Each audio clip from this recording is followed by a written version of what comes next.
بسم اللہ الرحمن الرحیم۔ السلام علیکم ورحمۃ اللہ وبرکاتہ۔ سیدنا عقبہ بن عامر رضی اللہ تعالی عنہ بیان کرتے ہیں کہ ہمارے اوپر اونٹوں کا چرانا لازم تھا، پس جب میری باری آئی تو میں اونٹوں کو شام کو واپس لے کر لوٹا تو میں نے رسول اللہ صلی اللہ علیہ وآلہ وسلم کو کھڑے ہوئے لوگوں کے سامنے باتیں کرتے ہوئے پایا۔ میں نے بھی آپ صلی اللہ علیہ وآلہ وسلم کے قول میں سے یہ بات معلوم کی کہ جو مسلمان وضو کرے پس اچھی طرح وضو کرے اور پھر کھڑا ہو پس 2 رکعت نماز ادا کرے، اس طرح کہ اپنے دل اور چہرے سے پوری توجہ کرنے والا ہو تو اس کے لیے جنت واجب ہو جائے گی۔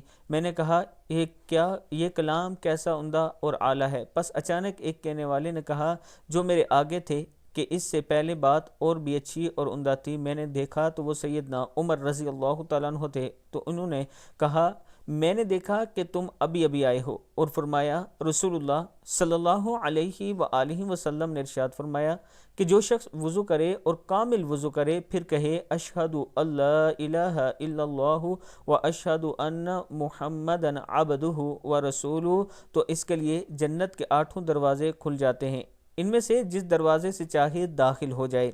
اللہ تعالی ہم سب کو بھی اس پر عمل کرنے کی ہمت اور توفیق دے۔ السلام علیکم ورحمۃ اللہ وبرکاتہ۔